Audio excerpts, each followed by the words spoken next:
తెలుస్తూ ముందుకు వెళ్దామని మీరందరూ మనసుల్లో కూడా నా కొరకు ప్రార్థన పూర్వకంగా ఉండండి, ప్రార్థన చేయండి. ఎందుకంటే నేను చెప్పే మాటలు కనీసం ఒకరితో మాట్లాడాలంటే నాకు ధైర్యం కూడా సరిపోదు. సూటిగా మాట్లాడాలంటే సంఘం అందరితో దేవుని సన్నిధిలో నిలబడి మాట్లాడాలంటే ఆ సమస్య కాదు.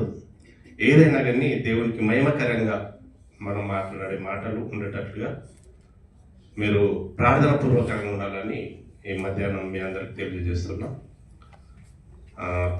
వాక్యంలోకి వెళ్ళే ముందు చిన్న ప్రార్థన చేసుకుందాం. అందరూ నాతో ఏకీభవించండి. మీ హృదయాన్ని కూడా ఆ రీతిగా సిద్ధపరచుకోండి. బలహీనుని నిలబడుతుండగా నా మాటలు కాకుండా దేవుని మాటలుగా మనందరికీ ఉపయోగకరంగా ఉండేటట్లు ప్రతి ఒక్కరు ప్రార్థన పూర్వకంగా ఉండాలని మనం చేస్తున్నాం. పరిశుద్ధుడ ప్రేమ గల తండ్రి యేసయ్య, ఈ మధ్యాహ్నం కాలం సమయంలో ప్రభా మీరు మాకు ఇచ్చిన మంచి తరుణాన్ని బట్టి ప్రభా నీకు స్తోత్రాలు చెల్లించిన తండ్రి. పాపిని బలహీనుని ప్రభా ఇక్కడ నిలబడటానికి యోగ్యుని కూడా కాదు నా తండ్రి ప్రభా. ఇదిగో నాయన మీరు ఇచ్చిన ఉచితమైన కృపను బట్టి ప్రభా నీ సన్నిధిలో నిలబడుతుండగా ప్రభా కృప చూపని మాట్లాడుతున్నా తండ్రి. సహాయం చేయండి ప్రభా. నా జ్ఞానము సమస్తాన్ని మరుగు చేసి ప్రభా నేను నీ మాటలకు బోరగా ఉంటూ నీ నోటికి బోరగా ఉంటూ ప్రభా మా అందరికి కావాల్సిన వాక్కును ప్రభా మేము పంచుకోవడానికి కృప చూపమని, మేము వాటిని ధ్యానించడానికి నీ కృపను సహాయం దయచేసి కేవలం నీ నామానికి మహిమకరంగా జరగడానికి కృప చూపమని, ఈ ఆరాధన అంతటికి ప్రభా మీరే ఉండమని, ఈ ఆరు చుట్టూ ఎలాంటి డిస్టర్బెన్స్ లేకుండా నీ కాపుదల దయచేసి రాజుడు యేసుక్రీస్తు నామమున ప్రార్థించి వేడుకుంటున్నాను నా ప్రియ పరలోక తండ్రి. ఆమేన్. అయితే ప్రియమైన సంగమా, మనము క్రైస్తవులు, ప్రపంచం చాలా పెద్దది. ఈ సృష్టిలో ప్రత్యేకంగా దేవుడు మనల్ని ఎంచుకున్న దాన్ని బట్టి మనము దేవునికి రుణస్తులము. దాన్ని బట్టి దేవునికి మనం అందరం కృతజ్ఞత కలిగి ఉండవలసిన వారమైన. అయితే ఈ సన్నివేశంలో మనం జ్ఞాపకం చేసుకుంటే దేవుడు ఇంత పెద్ద విశాలమైన ప్రపంచంలో, ఉదాహరణకు మన యూఏఈలో కూడా మనం ఉంటుండగా, మన క్యాంపులలో కూడా అనేక మంది ఉంటుండగా కూడా మనల్ని ఈ కొద్ది మందను, చిన్న మందను కూడా ఆయన సన్నిధికి నడిపించిన విధానం కూడా మనం దేవునికి ఎంతో రుణస్థులమై ఉంటున్నాం. అంటే ఆయన ఉద్దేశం ఏమున్నది మన పట్ల? దేవుని సన్నిధికి రావడము, వచ్చి మరి ప్రార్థన చేసుకోవడము, లేకుంటే మన అవసరతల కొరకు, లేకుంటే మన ఇబ్బందుల కొరకు, అనారోగ్యాల కొరకు కాకుండా ఆయన ఉద్దేశం మన పట్ల ఏమున్నది? అది కదా మనకు మేలులు దేవుడి సన్నిధికి వచ్చినప్పుడు అవి తప్పకుండా చేస్తాడు. అవి వాటిని మనం అడిగినా అడగకపోయినా వాటిని మనకు తప్పకుండా అనుగ్రహిస్తాడు. దేవుని ఉద్దేశం మన పట్ల ఏమున్నదని చెప్పేసి జ్ఞాపకం చేసుకుందాం. దేవుడు మనల్ని మంచి గృహ నిర్వాహకుడిగా ఉండాలని ఆశిస్తున్నాడు అన్నట్ల. గృహ నిర్వాహకుడిగా ఉండాలని దేవుని ఉద్దేశం అన్నట్ల. గృహ నిర్వాహకులు అంటే ఏంది? పర్యవేక్షించేవాడు తెలుగులో. ఇది కూడా గృహ నిర్వాహకుడు అన్నది కూడా తెలియవచనము. పర్యవేక్షించేవాడు అంటే ఒక బాధ్యతను ఇచ్చినప్పుడు దాన్ని కాపాడేవాడు అని చెప్పేసి దానికి అర్థం. ఇంచుమించు ఫోర్మెన్ అనుకోండి, లేకుంటే క్యాంపస్ అనుకోండి మన కంపెనీలల్లో, లేకుంటే ఇంజనీర్ అనుకోండి, ఆ బాధ్యతకు వాళ్ళకి ఇచ్చినప్పుడు దాన్ని సరిగ్గా చేసేవాడు ఆ బాధ్యతకు అర్హుడు. దీన్ని మనం బైబిల్ ప్రకారంగా దేవుడు మనల్ని మంచి గృహ నిర్వాహకులుగా ఉండాలని మనల్ని ఈ మధ్యాహ్న కాలం పిలుస్తున్నాడు అని చెప్పి నేను తెలియజేస్తున్నాను. దాన్ని బట్టి నేను సంతోషిస్తున్నా ఈ మాటను పంచుకోవడానికి. ఇది నా జ్ఞానానికి, నా తలకు మించిన మాటనే అయినప్పటికీ నా శాయశక్తులతో కొంచెమైన కొన్ని మాటలు అన్న మన అందరికి అర్థమయ్యే రీతి చెప్పాలని ఆశిస్తున్నా. ఎందుకంటే మంచి గృహ నిర్వాహకులుగా ఉండాలని దేవుని ఉద్దేశం అన్నట్ల. ఆ మంచి గృహ నిర్వాహకులుగా ఉండాలంటే ఏంది? ఎలా చేయాలి? మనం ఏంటి గృహ నిర్వాహకులు అని అంటే దేవుడు కొన్ని మాటల్ని మనకు తెలియజేస్తున్నాడు. మంచి గృహనికులుగా ఉండాలని చెప్పేసి దేవుని ఉద్దేశం అన్నట్ల. అది రావడము, దేవుని సన్నిధికి వెళ్ళడం అంతవరకే కాకుండా మనము నమ్మకమైన దేవుని సన్నిధిలో ఉండటానికి, ఉపయోగకరంగా ఉండటానికి దేవుని ఉద్దేశం అన్నట్ల. నేను చెప్పిన కదా, గృహ నిర్వాహకులు అంటే ఏంటి అని అంటే వేరొకరి ఆస్తి మీద, ఇంతకుముందు చెప్పుకున్నట్లు ఫోర్మెన్, ఇంజనీర్లకి, క్యాంపస్, ఆ రీతిగా వాటి మీద మనము సరైన రీతిగా దాన్ని చేసినప్పుడు సరైన రీతిలో మనం ఉపయోగించిన మన పదవిని దానికి సరైన రీతిగా న్యాయం చేసిన వారం అవుతాం అన్నట్ల. దాన్ని బట్టి దేవుడు మనకు ఆ అవకాశం ఇచ్చిండు అన్నట్ల. మన వాళ్ళందరినీ మంచి గృహ నియోజకులుగా ఉండటానికి ఈ మధ్యాహ్న కాలం మనల్ని పిలిచిండు అన్న విషయాన్ని మనం అందరం జ్ఞాపకం చేసుకోవాలి. ఎందుకంటే దేవుడు ప్రేమమయుడు, కరుణమయుడు కాబట్టి ఎవరిని అంటే చాలా రోజుల నుంచి వచ్చిన వారినో లేకుంటే ఈ రోజు వచ్చిన వారినో లేకుంటే కొత్తగా వచ్చిన వారిని ఏ భేదం లేకుండా ప్రతి ఒక్కరికి ఒక్కొక్క పొజిషన్ ఇచ్చిండు అన్నట్ల.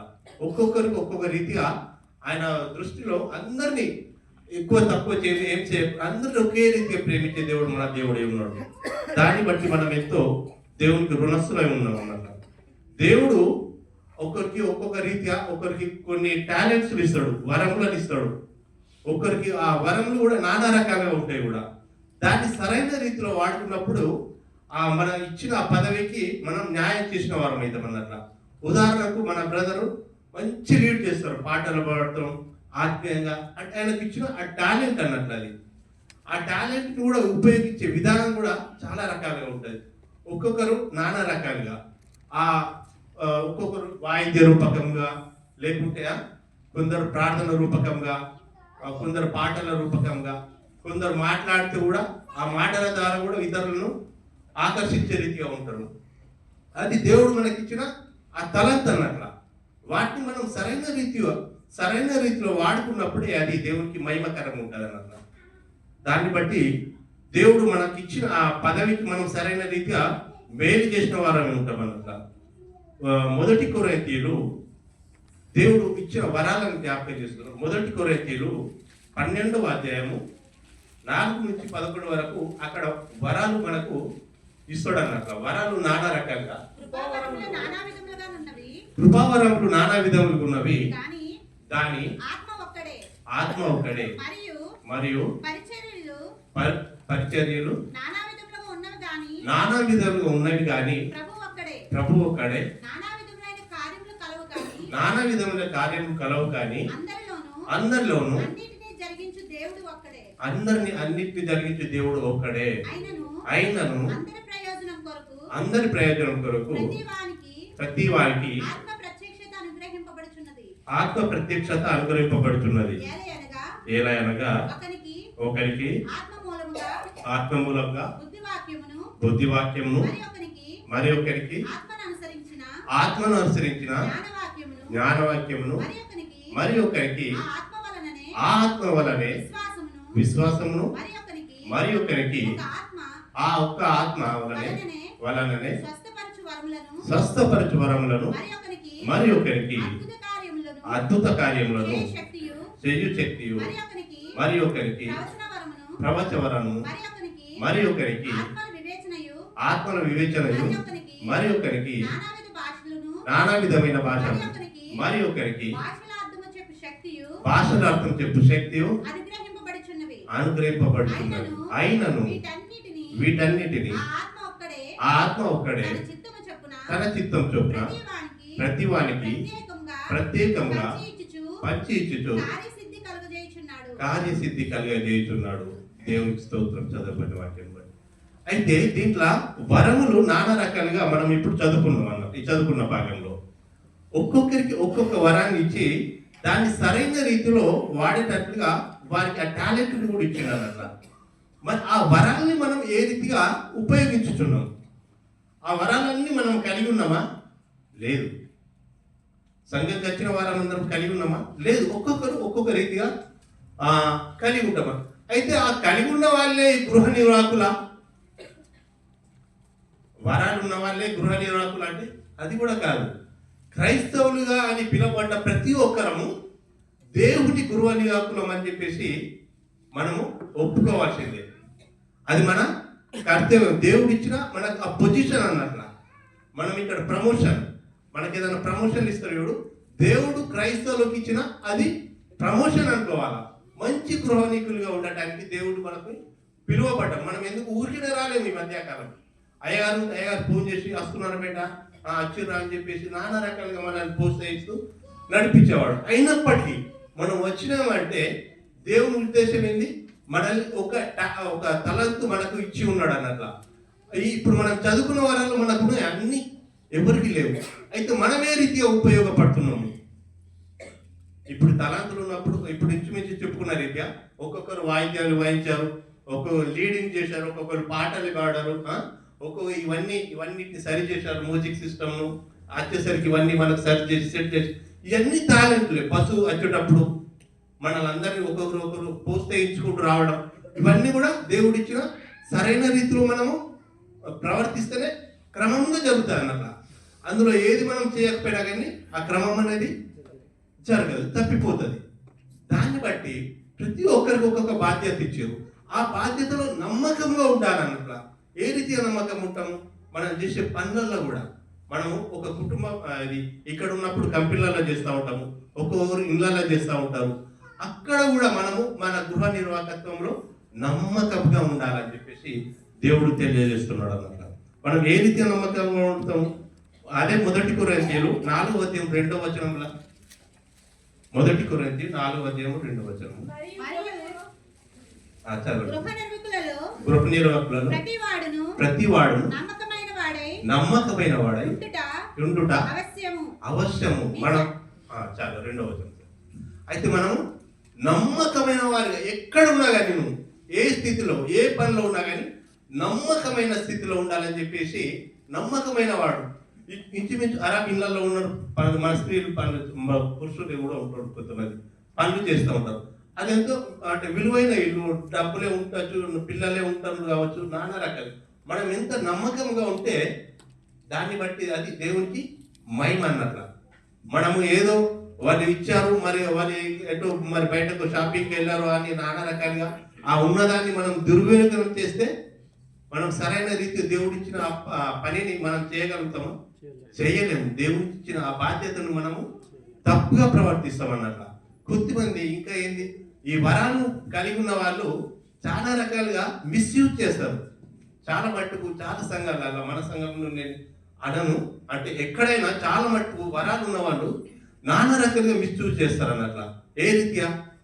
కొద్దిగా వాయిద్యం వచ్చింది అనుకోండి, ఎంటికలు జులుపులు ఇవన్నీ ఇట్లా ఎగరేస్తా నానా రకాలుగా వారిని హెచ్చించుకుంటూ ఇతరులను అంటే వేరే రీతిగా మోసపుచ్చడానికి ప్రయత్నం చేస్తారన్నారు. దేవుడిచ్చిన వరాన్ని ఆ రీత్యను తప్పుగా వాడటానికి లేదు. పాటలు పాడే వాళ్ళు కూడా దేవుని సన్నిధిలో దేవునికి మహిమకరంగా పాటలు పాడతారు. ఆ రకరకాలుగా పాటలు, దేవుని పాటలు పాడినప్పటికీ కూడా మీనింగ్స్తో కూడిన పాటలు వేరే వాళ్ళకి ఇట్లా తప్పుగా పాడటానికి కూడా ప్రయత్నం చేస్తూ ఉంటారు. అది కూడా తప్పు లీడింగే. నువ్వు సరైన రీతిలో నువ్వు వాడుకుంటుంది. దేవుడు ఇచ్చిన వరాల్ని నీకు ప్రార్థన చేసే వరం ఇచ్చిండా, నువ్వు కరెక్ట్గా నువ్వు ప్రార్థన చేయు. ఆయన కొరకు దేవుడు వారికి ఏ అవసరం ఉన్నా అవసరం తీరటం నువ్వు సరైన రీతిగా ప్రార్థన చేయు. నువ్వు ఇచ్చిన బాధ్యతను నువ్వు సరైన రీతిగా వాడుకున్నప్పుడు అది దేవునికి మహిమకరంగా ఉంటుంది తప్ప, నీ ఇష్టానుసారంగా దేవుడు నాకు ఇచ్చిండి ఈ వరాన్ని అని చెప్పేసి నువ్వు తప్పుగా వాడుకుంటే మాత్రం అది దేవుడు ఇచ్చే ఆ శిక్షకు నువ్వు పాత్రం అవుతావు.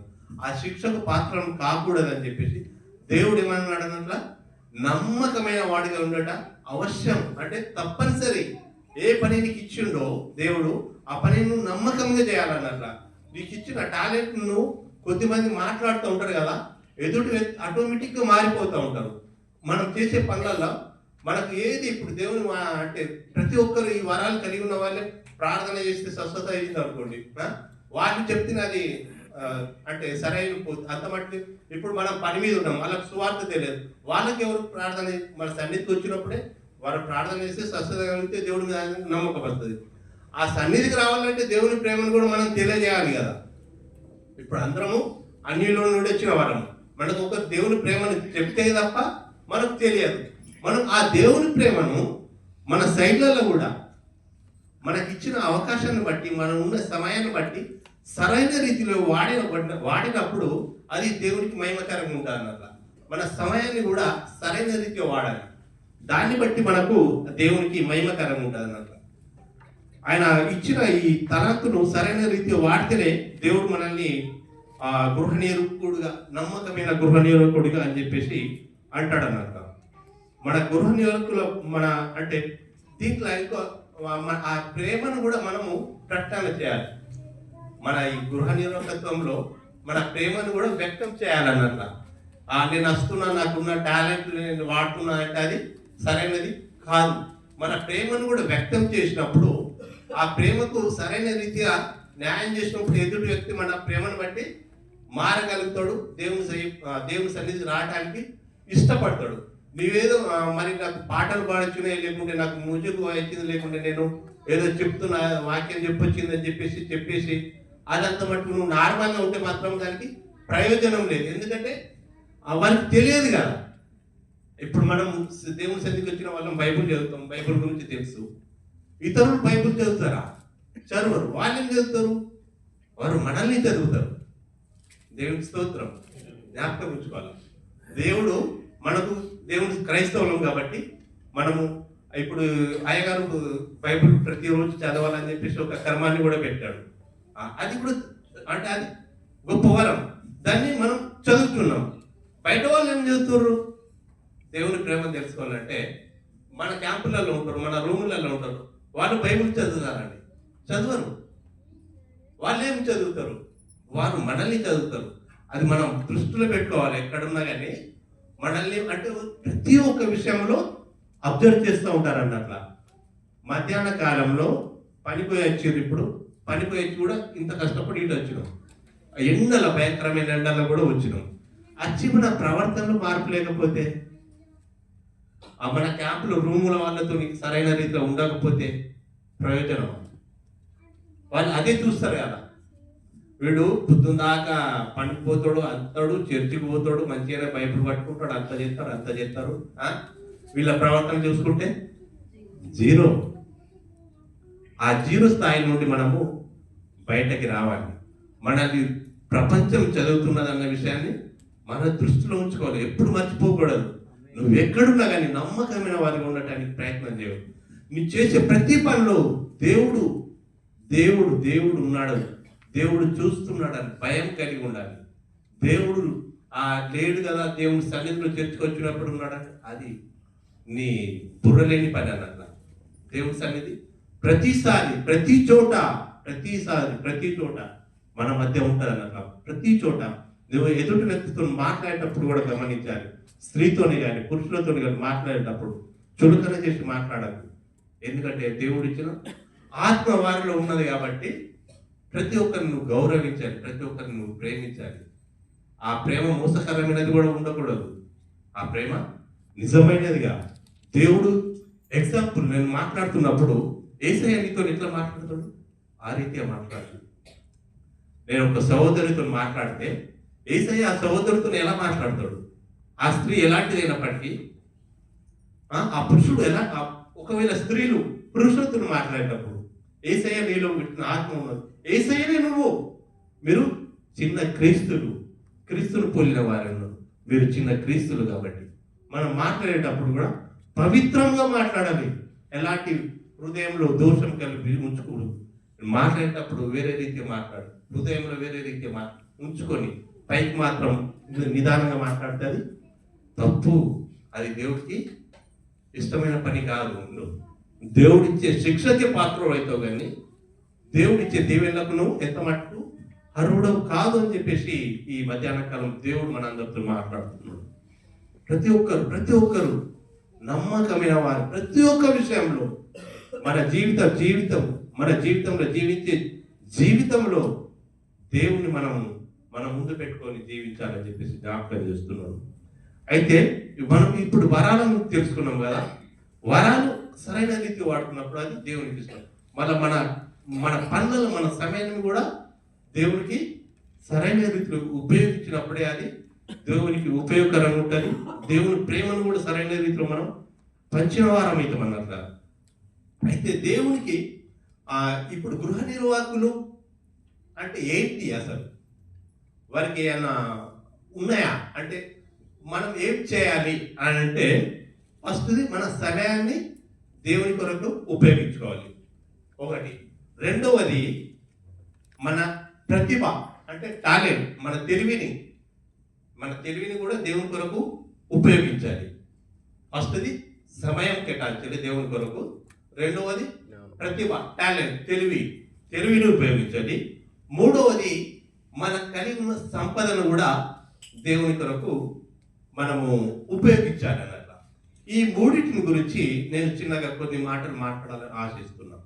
గృహ నిర్వాహకులకు ఉండవలసినవి మనం అంటే దేవునికి సరైన రీతిగా గృహ నిర్వాహకులో మన పాత్ర వహించాలంటే ఈ మూడింటిని మాత్రం మనము కేటాయించింది. ఒకటి సమయము, రెండవది టాలెంట్, మూడవది సంపద. అయితే ఈ సమయమును ఏ రీతిగా కేటాయిస్తాం అన్నది చూసుకుందాం. ఏ రీతిగా ఇంతకుముందు మనం మాట్లాడుకున్న రీతిలో మనకు ఇప్పుడు డ్యూటీ చేసి వచ్చిన మన ఎక్కడ సమయం దొరికితే అక్కడ అంటే ఇప్పుడు సైడ్ మీద పోయినప్పుడు వాళ్ళతో ప్రత్యేకంగా కూడా ఒక్కోసారి మనం వాళ్ళతో దేవుని మాటలు పంచుకోవడానికి ప్రయత్నం చేయాలి. లేకుంటే ఇప్పుడు మనం వ్యర్థంగా ఉండకుండా అయ్యగారు లేరు కదా, వాక్యం ఏం చెప్పారు కదా, అయ్యగారు అమ్మగారు లేరు కాబట్టి వాళ్ళతో ఉంటే కొంచెం నా కష్టాలు నాకు బాధలు ఉన్నాయి. వాళ్ళతో చెప్పుకుంటే వాళ్ళు ప్రార్థన చేసేవాళ్ళు, వీళ్ళు లేరు కదా మళ్ళీ వచ్చే వారికి వస్తారు, అప్పుడు బల్లారాధన ఉంటుంది, అప్పుడే వస్తారు. ఆ రీతి కాకుండా ఉన్న సమయంలో కూడా మంచి ఎండలో కూడా కష్టపడి వచ్చారు ఇవుడు అదన్నట్ల మన సమయాన్ని దేవుని కొరకు కేటాయిస్తున్నాం. అది అంటే ఇంకా చెప్పుకోవచ్చు.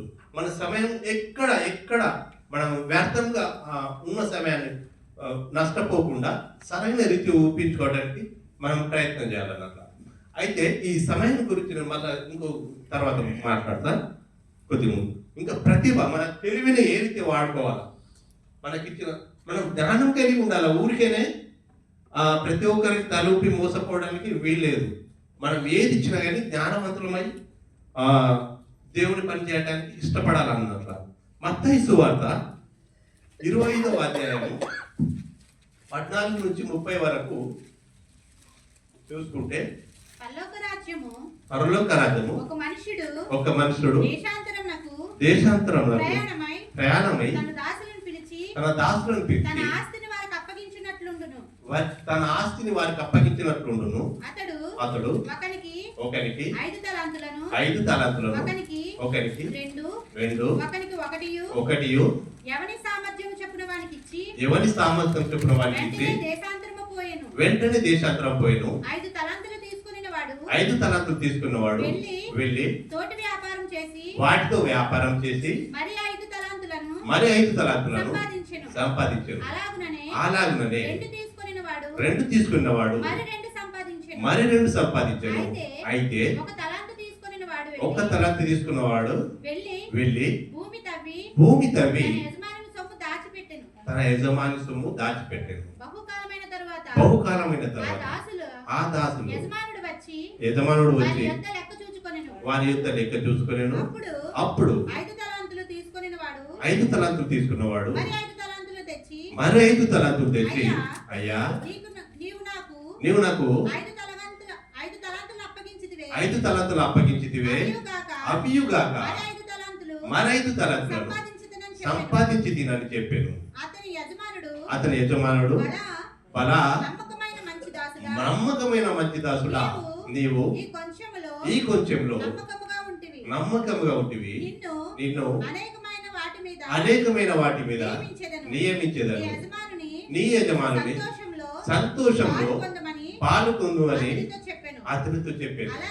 అలాగే 2 తలాంతులు తీసుకున్నవాడు వచ్చి, అయ్యా నీవు నాకు 2 తలాంతులు అప్పగించితివే, అవియుగాక మరి 2 తలాంతులు సంపాదించి తినని చెప్పాను.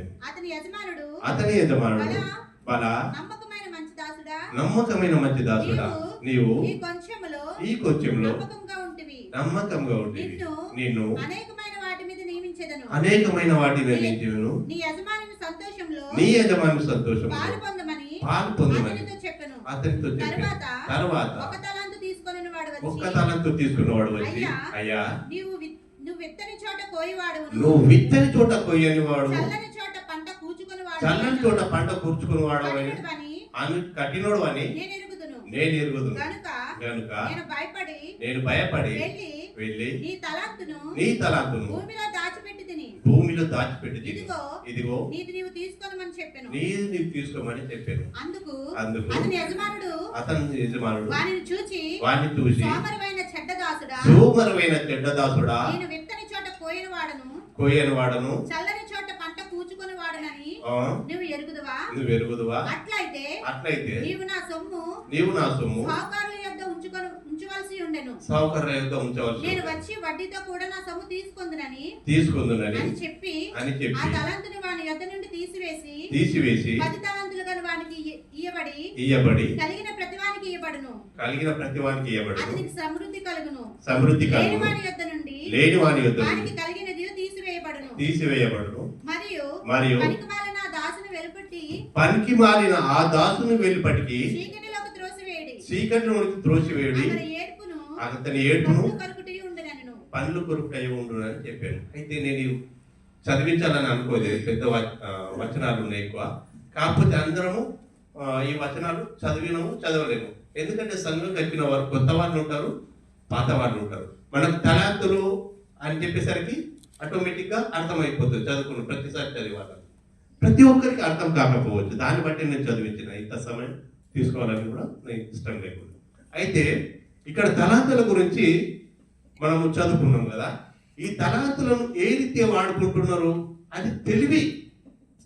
మనకు ఒక యజమానుడు ఉన్నాడు. ఆ యజమానుడు ఏం చేసిండు, వేరే దేశంకు పోయేటప్పుడు ఆయన కలిగిన దాసులకు పని అప్పచెప్పిండు. ఒకరికి 5 తలాంతులు ఇచ్చిండు, ఒకరికి 2. ఉదాహరణకు మనం అనుకుందాం, తలాంతులు అంటే మనకు అర్థం కాకపోవచ్చు.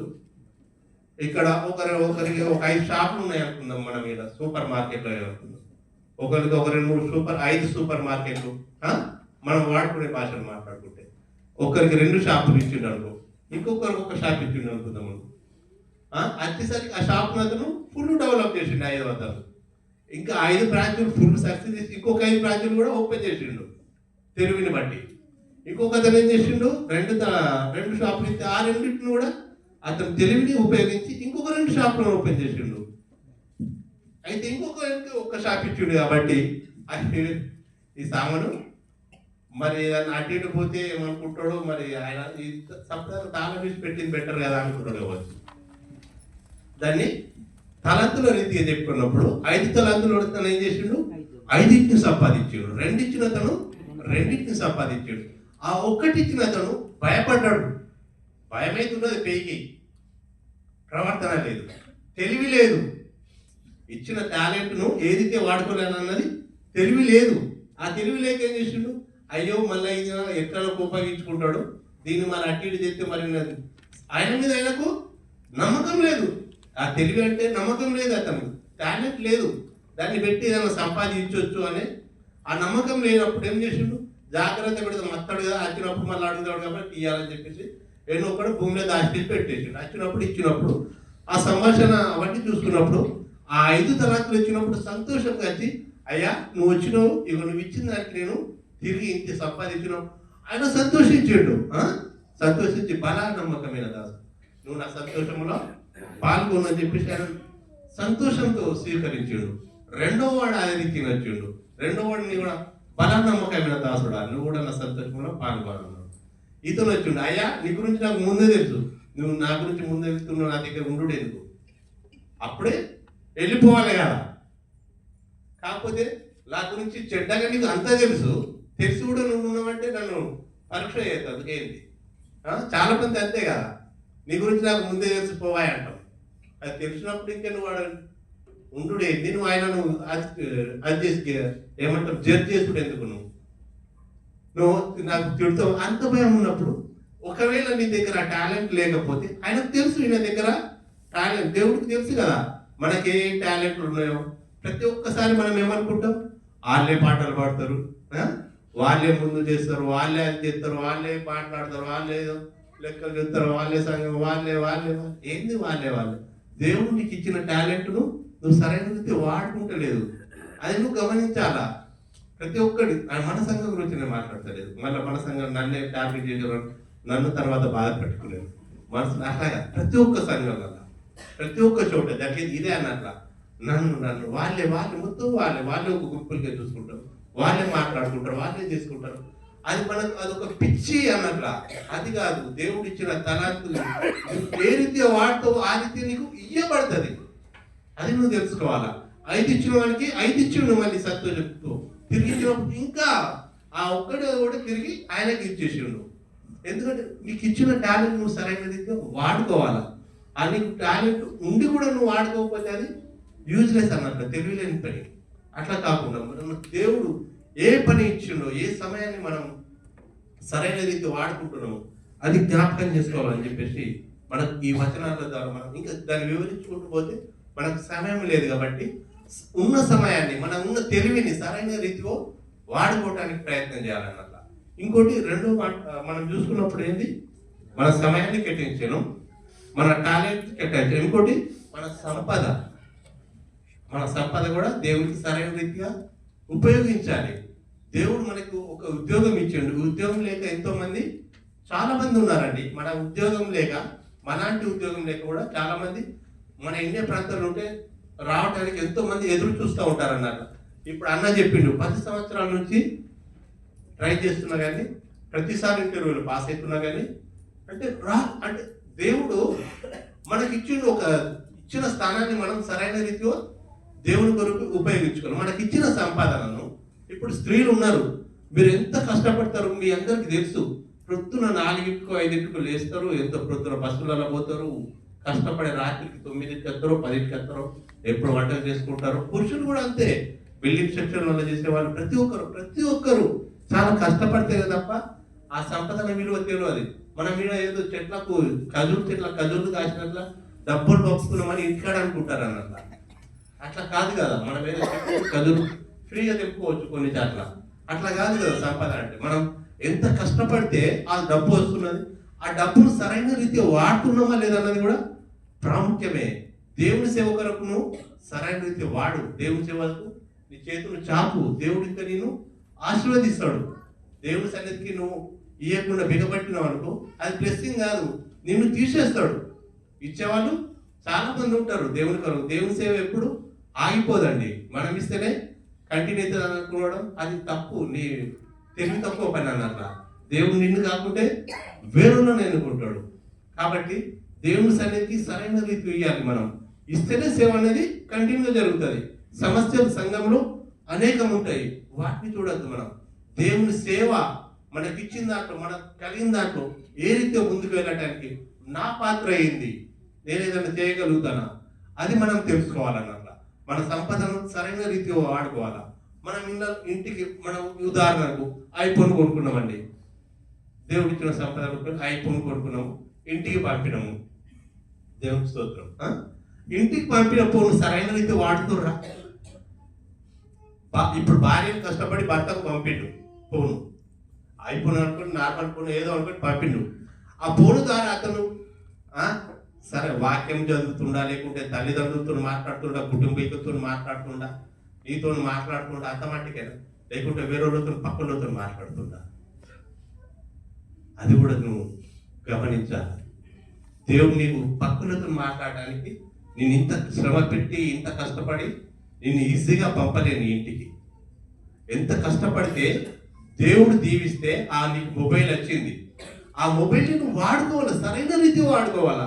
నువ్వు మిస్యూజ్ చేసి నా భార్య ఎక్కడ లేదు కానీ నన్ను ఎవరు చూడట్లేదు అని చెప్పేసి నువ్వు వేరే అమ్మాయిలతో తప్పుగా మాట్లాడుకుంటూ ఆ రీతి ఉంటే అది దేవునికి మహిమకరంగా ఉంటుందా?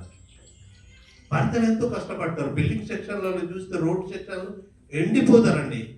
ఈ ఎండకు మనం వీటికి రావడానికి తడిసిపోతూ ఉంటాం ఇంచుమించు. ఎంత కష్టపడితే బిల్డింగ్ సెక్షన్లో చేసిన వాళ్ళకి 400, 500, 1000 రూపాయలే జీతాలు. వాళ్ళు కష్టపడితే, ఎక్కువ కష్టపడితే కొద్దిగా ఒక 200-300 రావచ్చు. వాళ్ళు ఇంటికి ఫోన్లు పంపిస్తారు. భార్యలు ఎలా ఉంటారు? ఆ ఫోన్లనే కానీ, ఆ సంపదనే కానీ ఏ రీతి వాడుకుంటున్నాము? సరైన రీతి వాడట్లేదు. దేవుని శిక్ష ఆయన ఇచ్చే ఉగ్రతకు మనం లోనైతామన్నట్ల. మన సంపదను సరైన రీతిలో వాడటం కూడా అది మన బాధ్యత. మనం గుర్తుంచుకోవాలా. మన డబ్బులు పంపుతున్నాం, ఆ డబ్బును ఏ రీతి వాడుతున్నాం అది కూడా ఒక భాగమే అన్నట్ల. దేని విషయంలో మనము తెలివిలేని వారిగా ఉండటానికి వీల్లేదు. ప్రతి ఒక్క విషయంలో జ్ఞానం కలిగి, ప్రతి ఒక్క విషయంలో దేవుని చూపిస్తూ దేవునికి మహిమకరంగా ఉండటానికి మనం ప్రయత్నం చేయాలి. అయితే ఇట్లనే ఒక సంఘంలో అయ్యగారు ఏం చేసిండు అన్నట్ల అనౌన్స్ చేసిండు. అయ్యా మీరు చాలా సంవత్సరాల నుంచి వస్తున్నారు, నేను ఇంతకుముందు కూడా చెప్పినాను కూడా నాకు జ్ఞాపకం ఉన్నది, మీరు చాలా సంవత్సరాల నుండి వస్తున్నారు కదా, దేవుని పరిచయం చేయడానికి నేను ఒక క్యాంప్ ఏర్పాటు చేస్తున్నా, మీరు ఎంతమంది రాగలుగుతారు?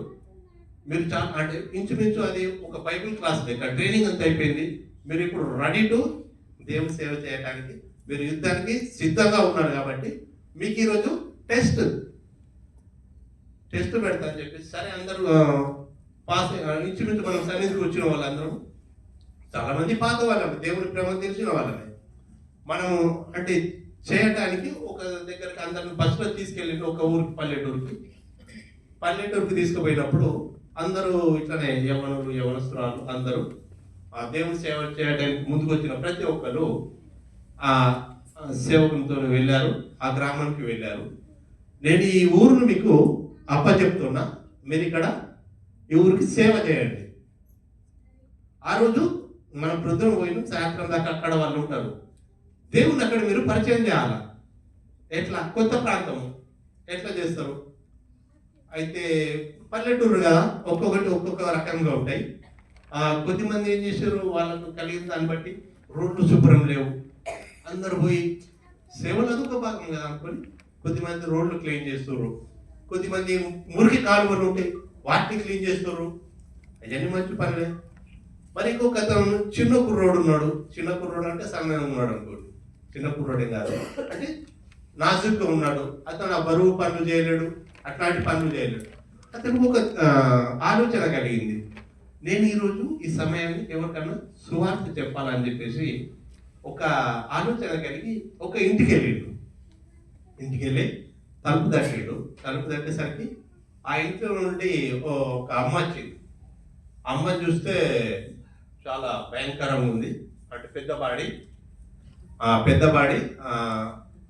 ఆమె సిగరెట్ పడుతూ, అంటే ఒక్కొక్కరికి ఒక హ్యాబిట్ ఉంటుంది, దాన్ని బట్టి సిగరెట్ పడుతూ బయటకు వచ్చింది. బయటకు వచ్చి ఆ కుర్రోడు ఆమె చూస్తేనే అప్పటికే అయిపోయింది, భయపడిపోయాడు. సరే అయినా కానీ ఆయనకున్న లక్ష్యం మాత్రము సువార్తను చెప్పడం అది ఉన్నది కాబట్టి సరే అని చెప్పేసి యేసు ప్రభు మన కొరకు మన పాపల కొరకు వచ్చాడు, మన కొరకు చనిపోయాడు అని చెప్పేసి యేసు ప్రభుని పరిచయం చేయాలని చెప్పేసి ఆమెతో స్టార్ట్ చేసిండు అన్నట్ల. ఏదైతే కొద్ది మాటలు చెప్పాలని చెప్పేసి ఆమె గట్టిగా నువ్వు ఏం చెప్తావని చెప్పేసి బెదిరించేసి తప్పేసింది మూతి మీద. అయ్యో అని చెప్పేసి ఇంకా అవకాశం పోయింది కదా అని చెప్పేసి అతను ఏం చేసాడు, వెళ్ళిపోతే అక్కడ సువార్త జరిగిందా? జరగలేదు కాబట్టి మళ్ళీ చేసిండు, ఆమె వచ్చిన స్థితిని చూసిండు. వచ్చినప్పుడు చేతులు సిగరెట్ ఉంది కదా అని చెప్పేసి ఒక ఆలోచన కలిగి, అంటే తెలివి ఉపయోగించాడు. అతను తెలివిని ఉపయోగించి ఒక షాప్కి వెళ్ళాడు, ఒక సిగరెట్ డబ్బా తీసుకున్నాడు, తీసుకుని సంపదలను కూడా అక్కడ ఉపయోగించాడు. ఆ సిగరెట్ డబ్బాను కూడా తీసుకొని వచ్చి మళ్ళీ తలుపు తట్టి అమ్మ అని పిలిచాడు. అమ్మని తీసుకొని మళ్ళీ చూస్తే సేమ్ కుర్రోడు, మళ్ళీ ఆమెకు వచ్చేసింది కోపం, మళ్ళీ వీడు ఏదో చెప్పడానికి వచ్చిన్నాడు.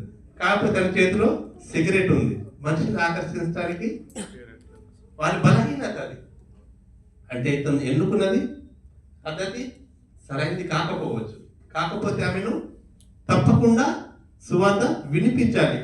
ఆమెను మన సైడ్కు రావాలంటే మనం ఒక స్టెప్ వేయాలి.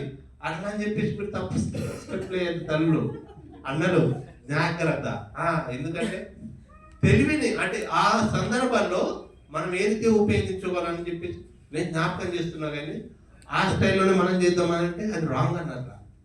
అంటే ఆ సిగరెట్ ఇచ్చి ఆమె అప్పుడు మాటల్లో మాట కలుపుతాడు అన్నట్ల. సరే రా నువ్వు ఇంకా ఇస్తున్నావు అని చెప్పి అలా కూడా సరే ఇక అని చెప్పేసి తీసుకుంటాడు. ఆమె తీసుకొని సిగరెట్ ఇచ్చి వీళ్ళు లోపలి పిలిచినప్పుడు అప్పుడు ఆమెకు దేవుణ్ణి పరిచయం చేస్తాడు. ప్రతి ఒక్కరికి అంతే కదా. ఇప్పుడు మద్యం తాగే వాళ్ళు ఉంటారు కదా, మద్యం ఆటోమేటిక్గా తాగుతారు. వాళ్ళు ఎంతో దూరం అందరు కలిసిపోతారు ఆటోమేటిక్గా. నాది కూడా అదే జాతీయం. అంటే అట్లా సిగరెట్ తాగే వాళ్ళు ఉంటారు. అటువైనా ఇట్లా రోడ్డు మీద పోతాడు కదా, వేరే కంట్రీ కానీ లేకుంటే వేరే భాష కానీ అంటే ఉంటే అది మాట్లాడతారు, నేను ఇది ఇట్లా నేను ఇట్లా నా పేరు ఇది నాది ఇది, ఆటోమేటిక్గా కలిసిపోతారు అన్నారు. అంటే వాటికి ఉన్న ఆకర్షణ అట్లాంటిది. అందుకనే అతను అది ఇచ్చినప్పుడు ఆమె సంతోషంగా, ఆమెకు అది అవసరం కాబట్టి తీసుకున్నది, మాట్లాడితే అప్పుడు ఆమె దేవుని వాక్యం చెప్పినప్పుడు ఆమె మారిందా మారలేదన్న తర్వాత విషయం. దేవుని సువార్త మాత్రం చెప్పిండు. అక్కడ అతను సక్సెస్ అయింది అన్నట్ల. తిరిగి వచ్చినప్పుడు వీళ్ళందరూ చెప్పినప్పుడు ఆ ఫాస్టర్ అడుగుతాను ఎవరేమి ఏం చేశారు అన్నప్పుడు అందరు రిపోర్ట్లు ఇస్తారు కదా. రిపోర్ట్ ఇచ్చినప్పుడు ఇది అన్నప్పుడు అక్కడ ప్రాముఖ్యమైనది ఏమున్నది, సువార్త అందించడం. వీళ్ళు ఇన్ని రోజులు బైబిల్ క్లాస్ లేకుంటే మనం దేవుడికి వచ్చినాం, దేవుడి సన్నిధికి వచ్చినాం అన్నది, ఇవన్నీ మనం చూపించడం ఇక్కడ దేవుడిని పరిచయం చేయడం. దేవుడు ఎలాంటి పరిస్థితుల్లో పరిచయం చేసినాం అన్నది కాదు, కానీ అది ఎన్నుకున్న మార్గం తప్పు కావచ్చు, కానీ కాకపోతే ఆయన గురి మాత్రము ప్రభువును పరిచయం చేయాలి. ఆ గురి నుండి తప్పలేదు. అతను తాగలేడు, అతను ఆమెకి తెచ్చి ఇచ్చినప్పుడు ఆమె ఆకర్షింపబడ్డది. ఆమె మారితే ఆ సిగరెట్ కూడా విడిచిపెట్టది, అది పెద్ద సమస్య కాదు. అది అన్నట్ల గురి మాత్రం ఆ ఒక్కటే అన్నట్ల. మనం కూడా మన గురి ఏముండాలి, సరైన రీతిలో. ఇప్పుడు మన ఇంతకుముందు మనం చెప్పుకున్న మన పనులలో కూడా మన తోటి వారు ఉన్నప్పుడు మనం సరైన రీతిగా సమయాన్ని బట్టి మనము దేవుని పరిచయం చేయడానికి వెనుకంద చేయకూడదు ఏ విషయంలో కానీ. ఇప్పుడు ఇంచుమించు కనీసం పని చేసినప్పుడు ఛాయ్ తాగుతాం అనుకుంటాం, అటు ఎప్పుడు కొట్లాడటం ఛాయ్ తాగుతాను అని అన్నాడు. ఆటోమేటిక్ కొద్దిగా చేంజ్ అవుతూ ఉంటాడు. ఆ ఛాయ్ తాగేటప్పుడు కూడా కొద్దిగా మాటలు చెప్పచ్చు. పోయినసారి నేను చర్చికి పోయినా ఇట్లా అది ప్రభుత్వం మాట కొన్ని మాట, నువ్వు మొత్తం బైబుల్ తీసి నువ్వు తీసుకుపోయి బైబుల్ అది నేను చెప్తున్నా అంటే ఎవరన్నా నీకు పిలుస్తాడా? రెండు దెబ్బలేసి పంపిస్తాడు. ఇప్పుడు మన ఇండియాలో జరిగేటి అన్నీ అవే. నడుస్తున్న చర్చిలను తాళాలు ఇస్తారు, సువార్త చెప్తా అంటే కొడుతుర్రు, నానా రకాలుగా ఇబ్బందులు. అట్లా కాదండి, మన జీవితం ద్వారా దేవుని నువ్వు పరిచయం చేయాలన్నట్ల. మన సంపదాన్ని కూడా చాలా సరైన రీతి వాడినప్పుడు అది దేవునికి మహిమకరంగా ఉంటుంది అన్నట్ల. ఆ రీతిగా మనం దేవునికి సరైన రీతిగా గృహ నిర్వాహకులుగా ఉండటానికి మనం ప్రయత్నం చేయాలి.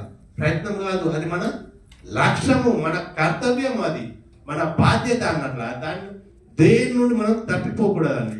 అర్థమైందా? అయితే కుటుంబంలో కూడా సింగిల్గానే కాదండి, మనం కుటుంబంగా కూడా ఈ గృహ నిర్వాహకత్వం సరైన రీతిగా చేయొచ్చు. ఎట్లా? ఇప్పుడు అకుల ప్రిస్కిల్లా ఉన్నారు కదా, వాళ్ళను మనం చూసుకుంటే వారు ఎక్కడ చూసినా కానీ సరైన రీతిలోనే వారు పౌరులు వెల్కమ్ తీసుకున్న విధానమే కావచ్చు, వారు చేసిన సేవనే కావచ్చు, ప్రతి కుటుంబంగా వారు ఎంతో గృహ నిర్వాహకత్వం చేసినట్లుగా చూడగలుగుతాం. అంటే వారి సమయాన్ని, వారి సంపదను, వారు చేర్చుకునే విధానాన్ని కూడా ఆ రీతిగా ఉంటాయి అన్నట్ల. దాన్ని కూడా ఒక వచనం చూసుకుందాము. ఇది అపోస్తుల కార్యం 18వ అధ్యాయంలో 1 నుంచి 3 వరకు చూసుకుంటే, అపోస్తుల కార్యం 18వ అధ్యాయం. సమయం తక్కువ ఉన్నది కావచ్చు, చదివిన అటు తర్వాత ఎథెన్స్ నుండి బయలుదేరి కొరింథీయునకు వచ్చి 18:1-3 1 నుంచి 3 వరకు. అకుల అనే యూదుడు ఇంటికి అతని భార్య అయిన ప్రిస్కిల్లాను కనుగొని వారి వద్దకు వెళ్ళాను. యూదులందరూ రోమా విడిచి వెళ్ళిపోవాలని క్లోదియా చక్రవర్తి ఆజ్ఞాపించినందున వారు వృత్తికి డేరాలు పుట్టువారు. పౌలు అదే వృత్తి గలవాడు కనుక వారితో కాపురముండెను. వారు కలిసి పని చేయుచుండిరి. పౌలు కూడా 3 వచ్చాయి. పౌలు కూడా ఆ పనికి, అంటే ఇప్పుడు ఇంతకుముందు మనం చెప్పుకున్న రీతిగా దేన్ని బట్టి మనము దగ్గరికి అవుతాము అన్నట్లుగా అకుల ప్రిస్కిల్లా వాళ్ళు కూడా డేరాలు పట్టి పుట్టేవాళ్ళు.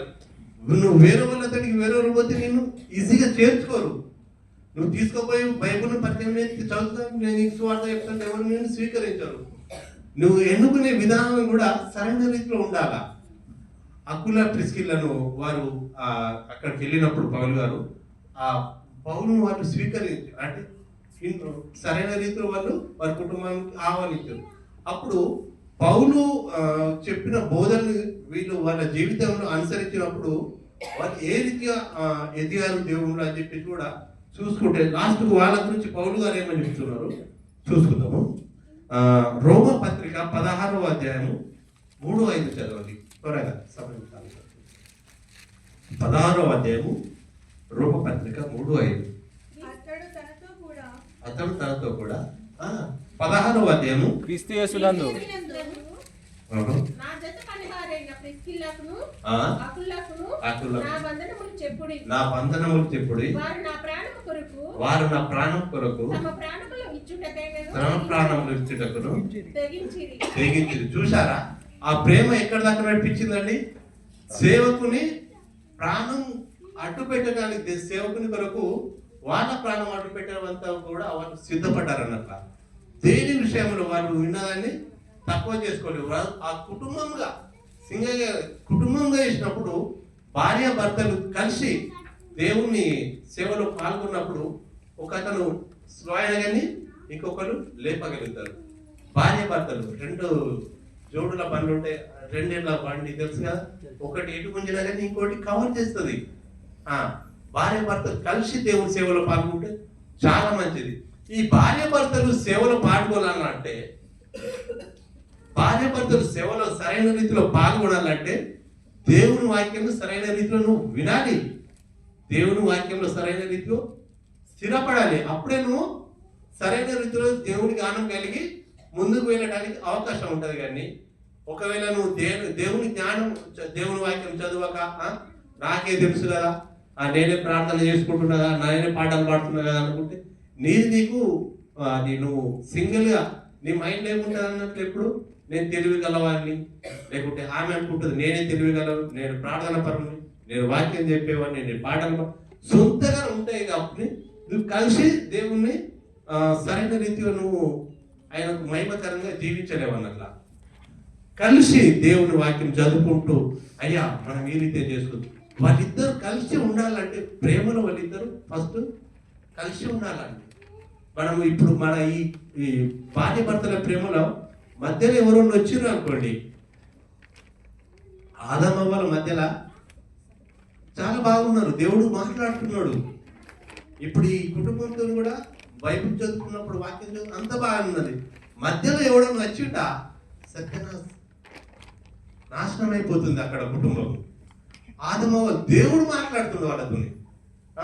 ఆ సందర్భం చాలా బాగుంటుంది. అంత బాగుంటుంది. అక్కడ అప్పుడు జస్ట్ ఇట్లా టచ్ చేసిండు అంతే.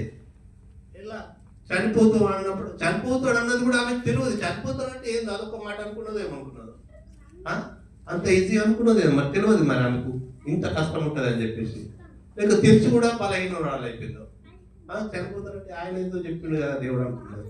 అన్ని మాటలు చెప్తుండే ఇది ఒక మాట చెప్పిండు అనుకున్నది ఆమె. అంటే ఆ తెలివి మనం కూడా భయపడుతున్నాం. అసలు ఎవరు భయపడేది విచ్చలవిడిగా ఎత్తున్నాం. పాపం గురించే కానీ బలహీనతలు ప్రతి ఒక్కటి. అప్పుడు వాళ్ళకి ఇచ్చిండు, ఓకే వాళ్ళకి తెలియలేదు, వాళ్ళు ఇట్లా అయిపోయినారు, మనం అన్ని తెలుసుకుంటున్నాం, బైబిల్ చదువుతున్నాం. మనం భయపడుతున్నామా? దేనికి భయపడట్లేదు.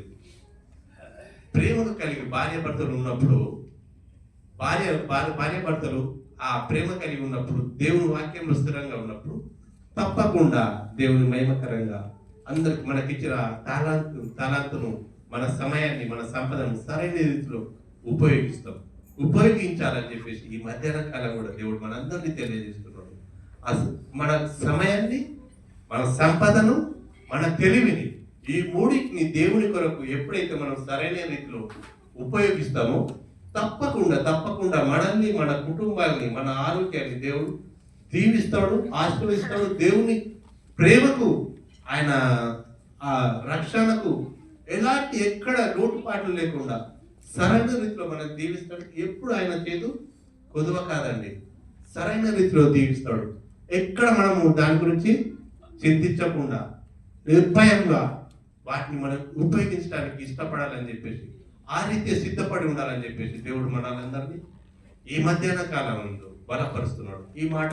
ఈ కొద్ది మాటలు మనందరి ఆత్మీయ జీవితాలు, మన కుటుంబాలు, మన స్థిరంగా ఉంచేటట్లుగా మనం ప్రార్థన చేసుకుందాం. అందరూ ఏకీభవించండి, కన్ను మూసుకోండి. పరిశుద్ధుడా పరిశుద్ధుడా పరిశుద్ధుడా ప్రేమకల తండ్రి యేసయ్యా, నీకు వందనాలు స్తోత్రాలు ప్రభు. పాపులం బలహీనమైన ప్రభు, మా అందరితోని ప్రభు నీ సన్నిధిలో ప్రభు మేము ఏ రీతిగా ఉండాలి ప్రభు మాకు తెలియజేసిన విధానం నీకు స్తుతులు స్తోత్రాలు ప్రభు. అల్పుడను అయోగ్యుడను ప్రభా, ఇగో ప్రభా నీ సమయాన్ని ప్రభా నేను ఏ రీతిగా నీ బిడ్డలో పంచి ఉన్నాను ప్రభా, ఏ రీతిగా అర్థమైందో కానీ ప్రభా తెలియదు కానీ ప్రభా నా పాప దోషాలు లెక్కించకుండా ప్రభా అందరం ప్రభు విన్న మాటలు ఒక్క మాటలైనా సరైన రీతిలో ప్రభు మేము ఉపయోగించుకోవడానికి నీ కృప చూపని మాట్లాడుతున్నా సార్. సహాయం చేయండి ప్రభా. ఇదిగో తన ప్రభా నీ దాసుని కూడా జ్ఞాపకం చేసుకో ప్రభా, వారి ప్రార్థనలు కూడా మాకు తోడుచ్చినావు ప్రభా. నీకు వందనాలు. ఈ మీటింగ్ అంతా క్రమంగా జరిపించినందుకు నీకు స్తోత్రం చెల్లిస్తున్నాం ప్రభా. మేమందరం ప్రభా మా సమయాన్ని ప్రభా, మా సంపదను ప్రభా, మా టాలెంట్ను ప్రభా నీ కొరకు ఉపయోగించి ప్రభా మీరు ఇచ్చే దీవెని పొందుకోవడానికి కృప చూపమని నా దేవుడు యేసుక్రీస్తు నామమున ప్రార్థించి వేడుకుంటున్నాను నా ప్రియ పరలోక తండ్రి. ఆమేన్.